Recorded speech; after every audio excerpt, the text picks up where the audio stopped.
King Charles has just signed off on a rule so powerful, so disruptive, that royal insiders say it may alter the monarchy for generations to come. The rule itself is short, almost deceptively simple, but its effect shook the palace like thunder. From now on, any child who wants to remain in the royal line of succession must be raised full-time in the United Kingdom under direct royal oversight. No exceptions, no loopholes, no special allowances for anyone. And the moment those words were read aloud in the palace briefing room, everyone understood exactly who stood at the center of this storm. Archie and Lilibet, Harry and Meghan's children, two young royals born not in palace corridors or royal estates, but thousands of miles away in California, far outside the reach of royal structure, royal duty, or royal supervision. They have never attended royal ceremonies, never lived under the monarch's system, never been part of the daily life that defines every other member of the bloodline. And with this new rule, they were instantly placed on the outside. Inside Buckingham Palace, whispers began to spread. This wasn't just a procedural update. This was a message that the monarchy was moving forward carefully, deliberately, and without hesitation. A message that the next generation would not be shaped by outsiders or distance or independence. The crown would choose who belonged. The crown would decide who continued the bloodline story. And for Meghan Markle, that hit deeper than anything she has experienced before. Because for her, this wasn't just about titles or roles. It was about identity. It was about acknowledgement. It was about ensuring her children had the place she believed they were born deserving. But this rule delivered a truth Meghan never expected to hear in such a blunt, unapologetic way. Belonging is determined by the monarchy, not by her. But the shock didn't end there before the first wave of controversy even settled. King Charles introduced a second rule, one sharper, colder, and even more direct. From this point onward, only the children of actively working royals would remain in the line of succession. Only those whose parents dedicate themselves to royal duty, represent the crown, and uphold tradition would maintain their position. Harry and Meghan stepped back from their roles in 2020. They walked away, chose freedom over obligation, independence over institution. And now, years later, that choice had circled back with full force. Their children no longer fit the new system. Behind the palace doors, advisors framed it as a structural realignment, a more streamlined monarchy for the modern era. But in Montecito, the reaction was entirely different. Sources say Meghan viewed it as punishment. Not an update, not a reorganization, but a quiet erasure. The final thread connecting her children to the royal world being cut without hesitation. The palace insisted it was not personal.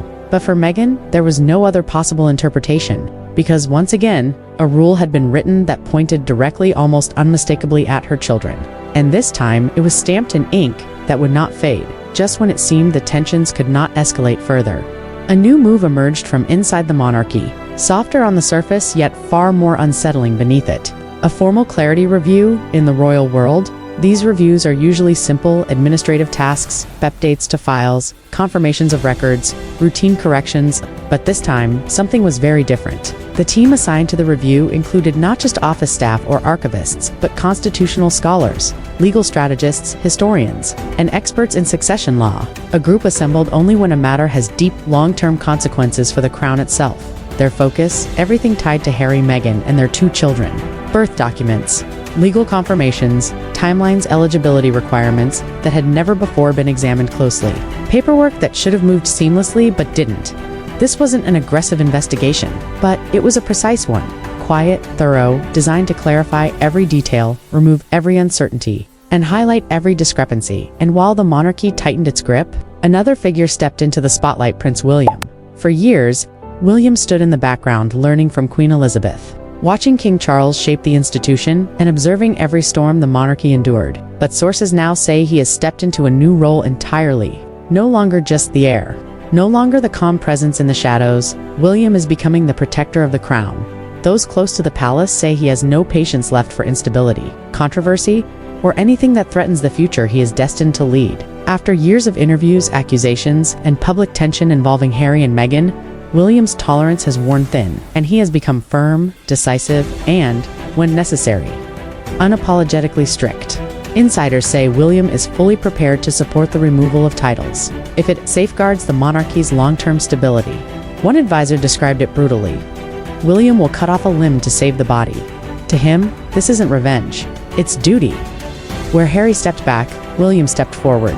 Where Meghan challenged the system, William strengthened it. Where Charles began reshaping the monarchy, William intends to finish the job, And while William reinforces the institution, Meghan prepares for a fight unlike anything the modern monarchy has. Faced a legal battle. Sources say Meghan has consulted with legal teams in both California and the United Kingdom to examine whether these new rules violate the centuries-old Act of Settlement of 1701, a foundational pillar of royal succession. To Meghan, the timing feels personal. The changes feel targeted. She believes the rules were rewritten because she and Harry stepped away. The monarchy denies this, but Meghan is not backing down. Lawyers warn her that taking the monarchy to court is not like any other legal challenge. It does not stay private. It does not stay clean. It forces all sides to reveal documents, evidence, communications, real statements, real history, and that is where the danger truly begins. Because if Meghan moves forward, Harry will be dragged into the center of the conflict he has spent years trying to avoid. He will be forced to choose. Standing with Meghan means standing against the palace in full public view.